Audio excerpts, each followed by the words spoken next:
नमस्कार, माइंडफिट चैनल में आपका स्वागत है। आज से बोर्ड एग्ज़ाम शुरू हो रहे हैं और जैसा कि होता है एग्ज़ाम से पहले स्टूडेंट्स में एंजाइटी बनी हुई है, उनके पेरेंट्स भी घबराए हुए हैं। ऐसे में हमारा ये दायित्व बनता है कि हम उनकी एंजाइटी को कम करने की कोशिश करें और इसके लिए बीके श्रेया जी से बेहतर व्यक्ति कौन हो सकता था। तो आज हम बीके श्रेया जी से बात करने वाले हैं। वो बताएंगे स्टूडेंट्स को कि किस तरह वे अपनी एंजाइटी को कम कर सकते हैं और एग्ज़ाम्स में अच्छा परफॉर्म कर सकते हैं। ऐसे बहुत सारे सवाल स्टूडेंट्स के मन में होंगे जो कि उन्हें इस वक्त परेशान कर रहे होंगे। न सिर्फ स्टूडेंट्स के मन में बल्कि उनके पेरेंट्स के मन में बहुत से सवाल होंगे। उन सभी सवालों के जवाब दे रही हैं बीके श्रेया जी। इनकी बातों को बहुत ध्यान से सुनिएगा, क्योंकि इन बातों को अगर आपने ध्यान से सुना तो न सिर्फ आप एग्ज़ाम्स की एंजाइटी से बेहतर तरीके से डील कर पाएंगे, बल्कि मेरा यकीन है कि आप जितना अनुमान करते हैं उससे भी बेहतर परफॉर्मेंस दे पाएंगे। तो चलिए सुनते हैं बीके श्रेया जी को। के महीने में बहुत सारे बच्चों के एग्जाम्स हैं। जब बच्चों के एग्जाम्स होते हैं तो उनके टीचर्स का भी, उनके पेरेंट्स का भी एग्जाम होता है। तो मैं सबसे पहले आपसे पूछना चाहता हूँ कि इन बच्चों को और इनके पेरेंट्स को जिस तरह की एंजाइटी अभी होने की आशंका है, उससे बचने के लिए वो लोग क्या करें एंजाइटी से बचने के लिए? अभी ऐसा देखा जाता है कि एग्जाम बच्चों का है, पर आपने बिल्कुल ठीक कहा कि बच्चों के साथ साथ पेरेंट्स को भी एंजाइटी होने लगी है। और ये एंजाइटी एग्जाम की नहीं है। हमें लगता है एग्जाम की है। एग्जाम पहले भी होते थे, आपने भी दिए हैं, हमने भी दिए हैं, ये जनरेशन भी दे रही है। और इस जनरेशन में भी सबको एंजाइटी नहीं होती है। अगर एग्जाम एंजाइटी क्रिएट करे तो जितने बच्चे एग्जाम दे सबको होनी चाहिए। सबसे पहले तो आप देखेंगे कि एक ही क्लास में भी अगर 50 बच्चे हैं तो किसी को बहुत ज्यादा एंजाइटी होती है।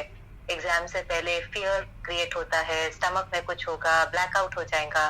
कोई बच्चों को थोड़ा होता है और कई बच्चे आप देखेंगे बहुत रिलैक्स्ड भी होते हैं, बहुत निश्चिंत भी होते हैं, बहुत आराम से जाकर के भी एग्जाम लिखते हैं। तो एग्जाम की अगर एंजाइटी होती, क्योंकि कहने में ये आता है कि एंजाइटी एग्जाम की है, अगर एग्जाम एंजाइटी क्रिएट करता है तो वो सबको होनी चाहिए, पर वो सबको नहीं होती है। तो जो एंजाइटी है वो एग्जाम की नहीं, लेकिन मेरा मन क्योंकि कमजोर है तो एग्जाम आते ही वो गलत सोचने लग जाता है। जैसे कोई बच्चा होगा, उसको मन में संकल्प चलेगा, पता नहीं मेरा एग्जाम कैसा होगा, अच्छा होगा कि नहीं होगा, अगर ठीक मार्क्स नहीं आए तो कहीं अच्छी जगह एडमिशन मिलेगा कि नहीं मिलेगा, मेरे पेरेंट्स क्या कहेंगे, मेरे रिश्तेदार क्या कहेंगे, मेरे फ्रेंड्स क्या कहेंगे। तो ये एक एक जो थॉट है, जो प्रेशर हम अपने पर डालते हैं, वो एंजाइटी क्रिएट करता है। और वही पेरेंट्स का भी कारण है। मेरे बच्चे का क्या होगा, मेरा बच्चा सेटल होगा, कम्पिटिटिव एग्जाम में क्लियर कर पाएगा, हमारे परिवार में तो सबने अच्छा परफॉर्म किया, ये अच्छा परफॉर्म कर पाएगा। ईच थॉट, हर संकल्प जो है, क्योंकि उसकी क्वालिटी ठीक नहीं है, वो एंजाइटी क्रिएट करती है। बाकी तो एग्जाम में कोई बड़ी चीज नहीं है। अगर भाई कोई बच्चा अच्छे से पढ़ता है, लेकिन पढ़ाई के साथ साथ अपने मन का ध्यान रखता है और अपने को कहता है मैंने पढ़ा है, मुझे सब कुछ आता है, एग्जाम बहुत अच्छा जाने वाला है, मेरी कैपेसिटी से अच्छा जाने वाला है, मेरे पेरेंट्स का मेरे साथ सपोर्ट है, भगवान की दुआएं हैं, अच्छा ही होगा। इतना भी अगर वो रटता रहे और ऊंची स्थिति में एग्जाम दे तो बहुत अच्छा होगा। ये तो कोई बड़ी बात नहीं है। फिर जीवन के एग्जाम आएंगे तो उसमें क्या होगा अगर इसमें एंजाइटी होगी तो। इसलिए इसको बहुत स्मूथली पास करना चाहिए। सिस्टर, मैंने ये देखा है कि जो पावर ऑफ विजुअलाइजेशन है, जिसमें कि हम लोग क्या करते हैं कि रिजल्ट को पहले ही देख लेते हैं और रिजल्ट को हम पॉजिटिव देखते हैं, तो उससे भी कई बार क्या होता है कि आप अपने आउटकम को आप थोड़ा कंट्रोल कर सकते हैं। तो आप थोड़ा सा हमें बच्चों को पावर ऑफ विजुअलाइजेशन के बारे में बताएं, सो दैट कि वो आपसे सुन के उसका इस्तेमाल कर सकें परीक्षाओं के दिनों में। पावर ऑफ विजुअलाइजेशन ये होता है कि जो हम देख रहे हैं, माना अभी वो चीज हुई नहीं है, लेकिन हम मन बुद्धि, ये जो दो हमारी इंद्रियां हैं, माइंड और इंटेलेक्ट, माना माइंड जो सोचता है, बुद्धि उसको विजुअलाइज कर सकती है। स्पोर्ट्स की फील्ड में भी ये बहुत लोग यूज करते हैं, कितने सारे प्लेयर्स हैं। लेकिन मैं एक प्लेयर का आपको उदाहरण देती हूँ कि वो कैसे विजुअलाइजेशन यूज करते हैं। बहुत अच्छी बात है, वो माइकल फेल्प्स करके ओलंपिक विनर है, बहुत ज्यादा उन्होंने स्विमिंग चैंपियंस में मेडल्स जीते हैं। पर उनके कोच एक बात सुनाते थे कि जब माइकल फेल्प्स विजुअलाइज करते हैं तो कहा वो तीनों चीजें विजुअलाइज करते हैं। अब तीनों क्या है? उन्होंने कहा वो ये भी विजुअलाइज करते हैं कि वो जीत रहे हैं, वो तो सभी विजुअलाइज करना चाहते हैं, वो ये भी विजुअलाइज करते हैं कि वो जीत रहे हैं, उनको गोल्ड मेडल मिल रहा है। सेकंड, उन्होंने कहा वो भी विजुअलाइज करते हैं कि रेस के दौरान क्या चैलेंजेस आ सकते हैं, मतलब उनका गॉगल्स उतर सकता है या जो भी उस 10 सेकंड्स के अंदर, क्योंकि आपको पता है वो रेस 8-9 सेकंड्स की होती है जो उनका एक लैप है, उसके अंदर क्या चैलेंज आ सकता है, चाहे उनके शेड से रिलेटेड, स्विमिंग कैप से रिलेटेड क्या हो सकता है, वो उस चीज को भी विजुअलाइज करके अपने को ट्रेन कर लेते हैं कि अगर ये चैलेंज आएगा तो मुझे ऐसा करना है। उस समय उनके ब्रेन को वो डिसीजन लेने में टाइम नहीं लगता है क्योंकि उन्होंने पहले ही विजुअलाइज कर लिया। बेस्ट चीज ये है कि हमारे ब्रेन को ये पता नहीं चलता है कि रियल क्या है और इमेजिनरी क्या है। अगर आप इमेजिनेशन में भी कोई चीज बार बार करते हैं तो वो संस्कार बन जाता है।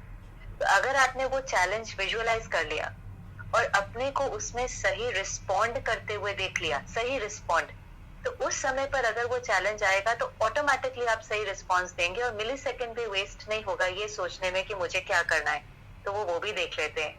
और तीसरा, वो ये भी देख लेते हैं कि अगर किसी कारण से वो रेस हार गए तो वो बहुत डिग्निटी से वहां पर खड़े होंगे। उस समय पर वो कोई उदास है, रो रहे हैं, नहीं, ये खेल है और खेल में हार जीत होती है और उस हार जीत के बाद भी जरूरी है कि हम खेल को एंजॉय करें, तो वो भी देख लेते हैं। तो विजुअलाइजेशन हम भले करें पर हम चारों पर्सपेक्टिव से उसको विजुअलाइज करके अपने मन को जब तैयार करते हैं तो फिर हम हर सीन को एंजॉय कर पाते हैं। एक चीज जो बच्चे कई बार गलती करते हैं कि ठीक है हमने कोई सीन देखी, जैसे मुझे एक बच्चा थोड़े समय पहले मिला था कि उसने ये विजुअलाइज किया था कि मुझे सैमसंग की कंपनी में नौकरी चाहिए, बस उसका यही ड्रीम था। वो बच्चा बहुत इंटेलिजेंट था, उसके बहुत अच्छे मार्क्स थे, घर वाले, स्कूल वाले, सबको लगता था कि उसका हो जाएगा, वो सच में बहुत इंटेलिजेंट था। लेकिन जब उसने ये एग्जाम आदि दिया तो उसका फर्स्ट वेटिंग था। अब नेचुरली फर्स्ट वेटिंग था तो भी सबको लगा कि क्लियर हो जाएगा, पर कभी कभी कई चीजें हम सब महसूस करते हैं कि हम चाहत कुछ और न होत कुछ और, जो वाली बात है, तो वो नहीं हुआ उसका। और जब नहीं हुआ तो उसके फैमिली मेंबर्स, क्योंकि अटैचमेंट है, अटैचमेंट के कारण उन्होंने थोड़े गलत मीन्स भी यूज किए, अप्रोच लगाने की कोशिश करी, कॉन्टैक्ट्स लगाने की कोशिश करी, तो भी नहीं हुआ। जब वो नहीं हुआ तो वो जो बच्चा बहुत इंटेलिजेंट था, जो कुछ भी और कर सकता था, आज वो बच्चा डिप्रेशन में है। क्यों? उसने एक सीन देखी थी लेकिन वो उस सीन से इतना अटैच हो गया था कि जब वो सीन रियलिटी में नहीं हुई तो वो डिप्रेशन में ही चला गया। ऐसा नहीं है, कभी कभी फ्यूचर को विजुअलाइज करें, आउटकम जरूर देखें, पर इतना जरूर ध्यान रखें कि उससे अटैच नहीं हो। अगर ये नहीं होगा तो जरूर कुछ ना कुछ हो जाएगा। अगर हमें कैपेबिलिटी है, हमारे अंदर सारी क्वालिटीज हैं, टैलेंट्स हैं, स्किल्स हैं, तो जरूर ये नहीं तो सेकंड ऑप्शन हो ही जाता है। विजुअलाइज करना है लेकिन अटैच नहीं होना है। ये बहुत सुंदर बात बताई आपने और इतने खूबसूरत तरीके से बताया कि अगर कोई ऐसा करने लग जाए तो वो कभी जीवन में निराश और उदास कभी होगा ही नहीं, क्योंकि दो ही तो स्थितियां संभव है, एक वो जीत रहा है और दूसरी वो हार रहा है। और जीतने के लिए भी विजुअलाइज कर लो, हारने के लिए विजुअलाइज कर लो, तो फिर कोई स्थिति बचती नहीं। आप जैसे अभी हो वैसे बाद में भी रहोगे। तो लेकिन कोई ये सिस्टर बच्चों को जैसे क्या कुछ ऐसा डेली लाइफ में कुछ ऐसे अभ्यास करना चाहिए, कुछ चीजों का, जैसे चाहे वो मेडिटेशन है या इस तरह की चीजें, और भोजन आदि पर कुछ विशेष ख्याल रखना चाहिए ताकि उनका जो एंजाइटी है उसको खत्म करने में और सहायता मिले उनको। बच्चे आजकल थोड़ा सा अपने प्रति बहुत अच्छा नहीं सोच रहे हैं, जिसको हम एफर्मेशन कहते हैं, क्योंकि बच्चे कंपैरिजन में बहुत ज्यादा चले जाते हैं। जब हम कई बार बहुत ज्यादा दूसरों को देखने लगते हैं तो हमें थोड़ा सा इंफीरियरिटी कॉम्प्लेक्स आने लग जाता है। हर बच्चे को ये जरूर समझना पड़ेगा कि हर बच्चे की कैपेसिटी अलग अलग है। मेरा लक्ष्य होना चाहिए कि अगर मेरी कैपेसिटी मानो 70 है तो मुझे 75 पर लेकर जाना है, 75 है तो 80 पर लेकर के जाना है। ये रेस है, लेकिन मेरी रेस मेरे साथ है, किसी दूसरे के साथ नहीं है। अगर आप किसी दूसरे को बार बार देखते रहेंगे तो या तो आप इंफीरियर फील करते हैं या सुपीरियर फील करते हैं, जो दोनों ही ईगो है एक्चुअली में। अगर कोई मेरे से बहुत ऊपर है तो मुझे इंफीरियर फील होता है, अगर कोई मेरे से कम है तो मुझे सुपीरियर फील होता है। लेकिन दोनों ही फीलिंग ठीक नहीं है, क्योंकि हमारा व्यवहार फिर दूसरे के साथ ठीक नहीं होगा, ये ईगो की निशानी है। पर ईगो का ऑपोजिट जिसको हम कहेंगे कि वो बच्चा स्वमान में रहे, वो बच्चा सेल्फ कॉन्फिडेंस में रहे, वो बच्चा अपने को याद दिलाए कि मैं यूनिक हूँ, मैं स्पेशल हूँ, ये मेरी कैपेसिटी है, मुझे ऐसा परफॉर्म करना है, मैंने पिछली बार इतना परफॉर्म किया था, इस बार मुझे इतना परफॉर्म करना है। अगर वो अपने को देख करके अपनी स्थिति को ऊपर उठाता है तो 100% वो अपनी कैपेसिटी से ज्यादा परफॉर्म करेगा।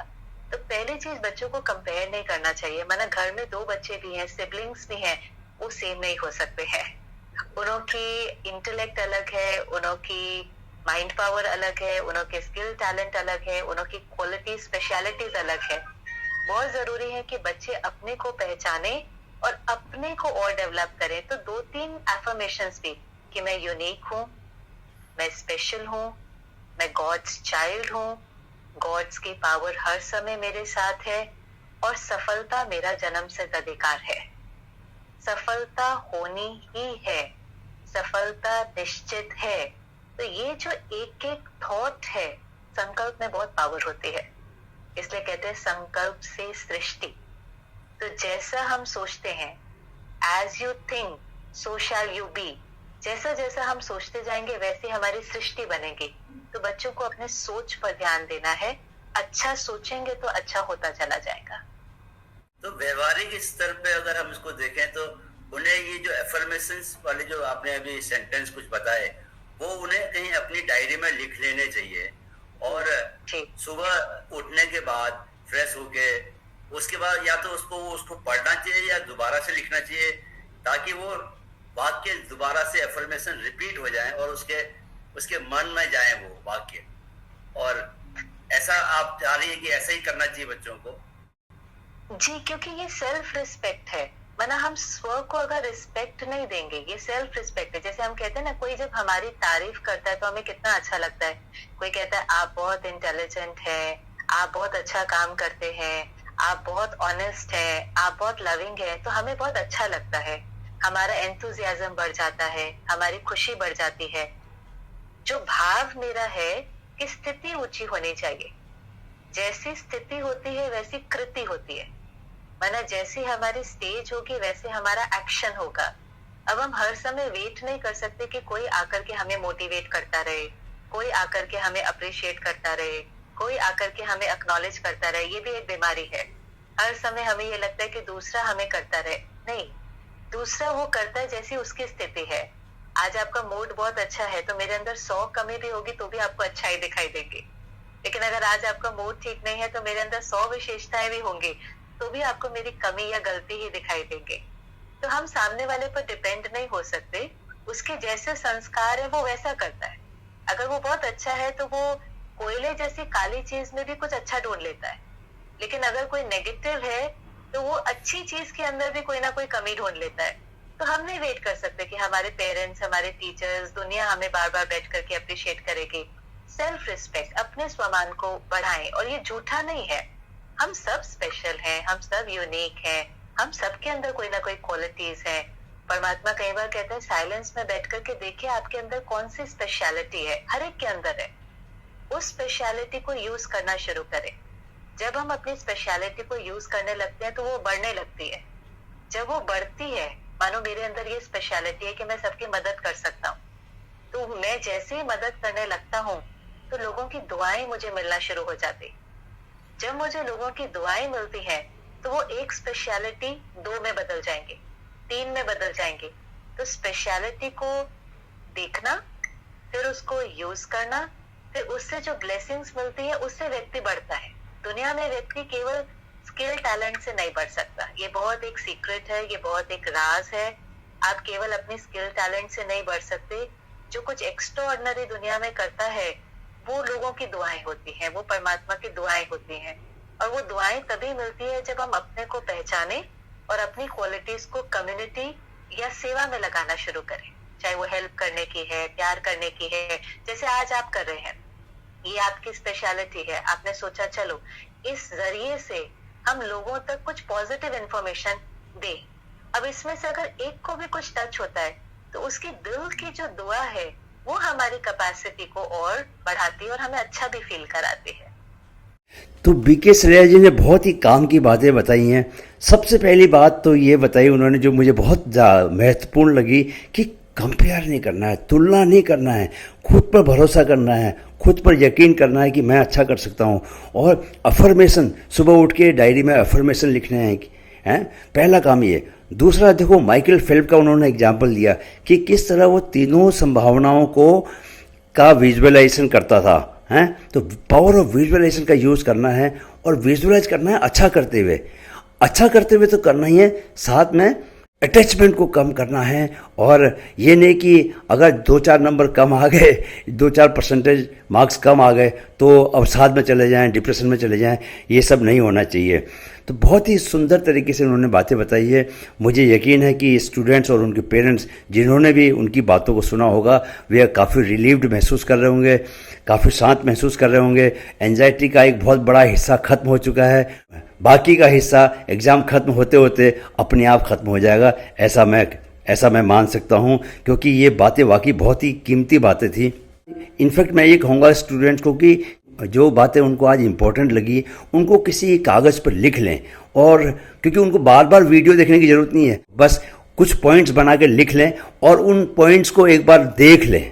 It will take not more than 1 minute to revise those points, और उस 1 मिनट में उनको बीके श्रेया जी की सारी पॉजिटिव बातें मिल जाएंगी और उनका जो उन पर प्रभाव पड़ेगा मानसिक स्तर पर, उसका उनको बहुत ही सकारात्मक परिणाम मिलेगा, बहुत पॉजिटिव रिजल्ट्स उनको मिलेंगे, ऐसा मेरा यकीन है। तो all the best, do well. Video देखने के लिए बहुत बहुत शुक्रिया। वीडियो अगर पसंद आया है तो अपने दोस्तों, रिश्तेदारों के साथ ज़रूर शेयर करें।